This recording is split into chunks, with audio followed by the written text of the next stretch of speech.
జనసేన అధ్యక్షుడు పవన్ కళ్యాణ్ గారి యొక్క సోదరుడు నాగబాబు గారు రీసెంట్గా ఎమ్మెల్సీగా ప్రమాణ స్వీకారం చేసిన తర్వాత మొట్టమొదటిసారిగా పిఠాపురం నియోజకవర్గంలో వివిధ అభివృద్ధి పనులకు శంకుస్థాపనలు చేయడానికి రావడం జరిగింది. ఆ శంకుస్థాపన కార్యక్రమంలో అక్కడ శిలాఫలకం మీద కేవలం పవన్ కళ్యాణ్ గారి పేరు, తర్వాత నాగబాబు గారి పేరు, ప్రోటోకాల్ ప్రకారమైన డిప్యూటీ సీఎం, ఈయన ఎమ్మెల్సీగా ఉన్నారు కాబట్టి ఆ శిలాఫలకం మీద వాళ్ళ యొక్క పేర్లు అనేది ఉండడం జరిగింది. సహజంగా రాష్ట్రంలో ఎక్కడ ఏ అభివృద్ధి పనులు జరిగినా దాదాపుగా రాష్ట్ర ముఖ్యమంత్రి పేరు ఉండాలి, కానీ ఆ శిలాఫలకంలో ముఖ్యమంత్రి గారు అయినటువంటి చంద్రబాబు నాయుడు గారి పేరు లేదు.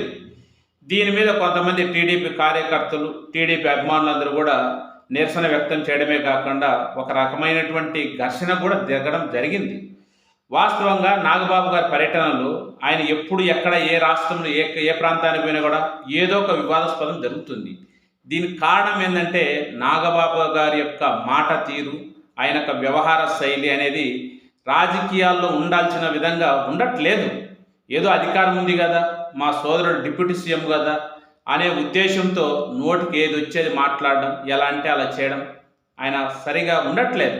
మనం చూసినాం ఈ మధ్యకాలంలో రాష్ట్రంలో రాయలసీమ ప్రాంతంలోని పుంగూరు నియోజకవర్గానికి పోయినప్పుడు రకరకాల ప్రత్యర్థులు విమర్శించడమే కాకుండా అక్కడ స్థానికంగా ఉన్నటువంటి పెద్దిరెడ్డి రామచంద్రారెడ్డి గారిని ఆధారాలు లేకుండా నిరాధారమైనటువంటి ఆరోపణలు చేయడం జరిగింది. సరే, రాజకీయంగా వాటికి ఆధారాలు ఉన్నా లేకపోయినా సహజంగా ప్రస్తుతం రాజకీయాలు జరుగుతూ ఉంది. అది పక్కన పెట్టేస్తే మేము వచ్చి 9 నెలల కాలమే అయింది, ఈ 9 నెలల కాలంలోనే కొందరు హామీలు అమలు చేయమని అడుగుతున్నారు, అలాంటి వాళ్ళందరూ కుక్కలతో సమానమని ఆయన అనడం జరిగింది. అది చాలా అభ్యంతరకరమైనటువంటి మాట. ఎందుకంటే ఎలక్షన్స్ ముందు మీరే ఇచ్చిండ్రు, ప్రజలే మిమ్మల్ని డిమాండ్ చేయలే. మీ మేనిఫెస్టోను ప్రజలను అడిగి మీరు తయారు చేయలే, మీరే తయారు చేసుకున్నారు. అటుకంటే బాగుండాలనే ఉద్దేశంతో, అధికారం రావాలనే ఉద్దేశంతో దాన్ని అమలు చేయమంటే మీరు కుక్కలతో పోల్చినప్పుడు మీకు రాజకీయాల మీద ఏ విధమైనటువంటి అవగాహన ఉంది? అవగాహన లేదు. కేవలం అధికారం, మదం అనేది మాత్రమే స్పష్టంగా కనపడుతుంది. ఇప్పుడు తాజాగా పిఠాపురం నియోజకవర్గం, సహజంగా ఈ పిఠాపురం నియోజకవర్గంలో అక్కడ తెలుగుదేశం తరఫున ఉన్నటువంటి ఇన్ఛార్జిగా వర్మ గారు అక్కడ ఉంటూ ఉన్నారు. ఇక్కడ ఎలక్షన్స్ ముందు నుంచే ఒక రకమైనటువంటి సంక్లిష్టతమైనటువంటి రాజకీయాలు ఉండడం, పవన్ కళ్యాణ్ గారు ఎక్కడ పోటీ చేస్తారనేటువంటి స్పష్టత రాకపోవడం, చివరికి పిఠాపురాన్ని ఎంచుకోవడం. అప్పుడు పిఠాపురం ఎంచుకున్నప్పుడు అక్కడ రాష్ట్రంలో ఉన్నటువంటి కూటమిలో ఉన్నటువంటి పెద్దలందరూ చర్చించి వర్మ గారిని ఒప్పించి పవన్ కళ్యాణ్ గారు పోటీ చేసే విధంగా మార్గాన్ని చూపించారు. కానీ ఆ రోజు కూడా పవన్ కళ్యాణ్ గారు ఆ ఎలక్షన్స్కి ముందు వర్మ గారిని దగ్గర తీసుకోవడం, నా యొక్క గెలుపు నీ చేతిలో పెడుతుండానని అందరి సమక్షంలో, అంటే అట జనసేన కార్యకర్తలు కానీ ఇటు తెలుగుదేశం కార్యకర్తల నాయకుల సమక్షంలో ఆయన చెప్పడం జరిగింది. కానీ గెలిచిన తర్వాత దానికి భిన్నంగా వర్మ గారికి ప్రాధాన్యత ఇవ్వకపోగా వర్మ గారిని విమర్శించడం కూడా మొదలుపెట్టిండ్రు. దానికి ముఖ్య కారణం ఎవరంటే నాగబాబు గారే. వాళ్ళ పార్టీ ఆవిర్భావ సభలో వాస్తవంగా పిఠాపురంలో మంచి ఫలితం వచ్చింది, రాష్ట్రం అంతా కూడా మనకు 100% స్ట్రైక్ రేట్ వచ్చింది, జనాలు మనం నమ్మిండ్రు, వాళ్ళకి అనుగుణంగా పని చేయాలి, మీ గురించి మీరు ఎన్నో గొప్పలు చెప్పుకోవచ్చు. కానీ పిఠాపురంలో నా సోదరుడు పవన్ కళ్యాణ్ గారు గెలవడానికి కేవలం అక్కడ ఉన్నటువంటి జనసేన కార్యకర్తలు, ప్రజలు మాత్రమే కారణం, అలా కాకుండా ఏ వ్యక్తో కారణం అని అనుకుంటే అది వాళ్ళ కర్మ అని వర్మను ఉద్దేశించి వర్మను రెచ్చగొట్టే విధంగా వ్యాఖ్యలు చేయడం జరిగింది. సహజంగా సర్దుబాటు గుణం సహజంగా ఉండాలి. ఎందుకంటే మీరు కూటమిగా ఉన్నారు, మీరేం ఒంటరిగా లేరు. ఒంటరిగా ఉంటే మీ ఇష్టారాజ్యంగా మాట్లాడుకోవచ్చు, మీ ఇష్టం వచ్చినట్టు చేసుకోవచ్చు. కూటమిలో ఉన్నప్పుడు ఎన్నికలకు ముందు తన కోసం మీరు ఎన్ని ప్రయత్నాలు చేసింది, తన మధ్య ఎంత సయోధ్యంగా ముందుకు పోవాలనేటువంటిది మీకు ఉన్నది. అలాంటిది గెలిచిన వెంటనే తనతో ఏం అవసరం ఉంది, లేదు ఈ యొక్క కాన్స్టిట్యున్సీ మాది కాబట్టి ఇక్కడ వేరే వాళ్ళ అధికారం అనేది ఉండకూడదు అనే ఉద్దేశంతో ఇలాంటి వాటికి పాల్పడుతున్నారని స్పష్టంగా కనపడుతుంది. సహజంగా ఇదేంటంటే తెలుగుదేశంలో అటువైపు పెద్దలుగా ఉన్నటువంటి తెలుగుదేశాన్ని పార్టీ నడిపిస్తున్నటువంటి అటువైపు చంద్రబాబు నాయుడు గారు కానీ, లోకేష్ కానీ, ఇటువైపు పవన్ కళ్యాణ్ కానీ వాళ్ళ స్థాయిలో సయోధ్య బయటకు అందరూ కనపడేలా ఉంది. ఇంకా కూటమి 15 ఏళ్ళు ఉండాలి, ఇంకా 10 ఏళ్ళు ఉండాలి, ఇంకా చంద్రబాబు నాయుడు రాష్ట్రానికి శాశ్వత సీఎం ఉండాలనేటువంటి స్టేట్మెంట్లు పవన్ కళ్యాణ్ ఇస్తున్నాడు. ఏడమే కాదు, నాకు సత్తా లేదు అని ఓపెన్గా చెప్పడం జరిగింది. మరి ఒకవైపు సత్తా లేదని, ఇంకొకవైపు కూటమి ఇంకా కొన్ని రోజులు కొనసాగాలని చంద్రబాబు నాయుడు గారు ముఖ్యమంత్రి ఉండాలంటూనే మళ్ళీ ఇది ఏంది ఇక్కడ? ఇది కేవలం పిఠాపురం నియోజకవర్గమే కాదు, రాష్ట్రంలో కూటమిలో జనసేన తెలుగుదేశంలో చాలా నియోజకవర్గాలు ఇదే పరిస్థితి ఉంది. ఇక్కడ ఏమవుతుందంటే మిగతా నియోజకవర్గాలు ఎలా ఉన్నా ముఖ్యంగా ఈ పిఠాపురంలో అనేది అక్కడ వర్మ గారు ప్రతిష్టాత్మకంగా తన ఒక పని ఇండిపెండెంట్ గెలవడం జరిగింది. తనకంటూ ఒక సొంత క్యాడరు, కార్యకర్తలు, నాయకులు ఉన్నారు.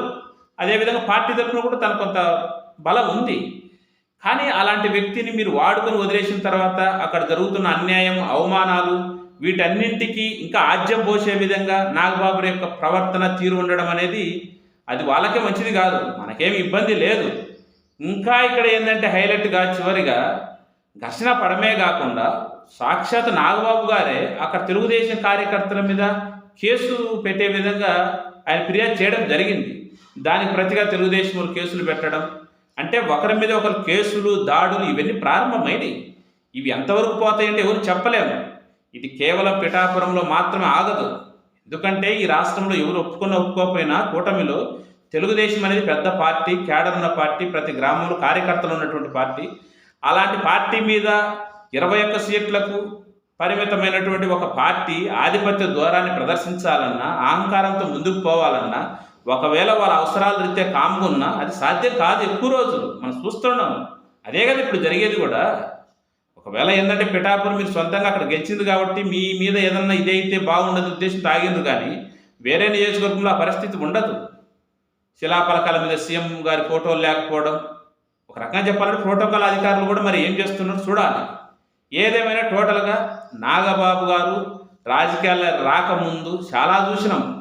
ఒక 5-6 ఏళ్ల క్రితం అనుకుంటా ఏదో ఇంటర్వ్యూలో మీకు బాలకృష్ణ గారు తెలుసు అంటే ఏదో పాత తరం ఒక నటుడు, హాస్య నటుడు పట్టుకొచ్చి ఈ బాలకృష్ణ అని వ్యంగ్యంగా మాట్లాడడం జరిగింది. సహజంగా ఒక 20 సంవత్సరాల నుంచి బాలకృష్ణ అంటే ఎవరైనా తెలుసు, నందమూరి బాలకృష్ణ. సరే తను కొంత నచ్చొచ్చు నచ్చకపోవచ్చు ఆయన పక్కన పెట్టచ్చు, కానీ అంత వ్యంగ్యంగా వెటకారం ఉన్నటువంటి వ్యక్తి కేవలం రాజకీయాల అవసరాల కోసం మాత్రం మీరు కలిసిండ్రు. అది మర్చిపోయి లేదు ఆధిపత్య దూరం పోతే మీకే ప్రమాదం. ఏముంది, విడిపోతే మీకు రాజకీయాలు లేవు కదా. స్పష్టంగా ఈ రాష్ట్రంలో విడివిడిగా మీకు రాజకీయ జీవితం ప్రస్థానం అనేది లేదు, ఇంతవరకు ఉండదు కూడా. కాబట్టి ఒకవేళ సరే మీరు కలిసి ఉంటారా విడిపోతారు అనేది ఎవరికి అవసరం లేదు. కాకపోతే ఏంటంటే నాగబాబు గారు ఏదో ఈ 10 ఏళ్ల తర్వాత ప్రత్యక్ష ఎన్నికల్లో పోటీ చేసినా కూడా గెలవలే. కేవలం ఇప్పుడు ఏదో ఎమ్మెల్సీకి ఎన్నికయ్యండు. కొద్ది ప్రజాస్వామ్యబద్ధంగా రాజకీయాల్లో స్ఫూర్తి ఉండే విధంగా ముందుకు పోవాలి తప్పక అహంకారాన్ని ప్రదర్శించి ప్రజలు వాళ్ళు ఇష్టం వచ్చినట్టు మాట్లాడడం, అధికారం లేని వాళ్ళను మాట్లాడితే అంతకు 2 అంతలు ఆల్రెడీ ఇప్పుడు అనుభవించారు. మళ్ళీ అదే తప్పు జరిగితే అంతకంగా 10 అంతలు ముందు అనుభవించే అవకాశం ఉంటుంది. కాబట్టి జాగ్రత్తగా చూసుకోవాలి రాజకీయాలు అనేటివి.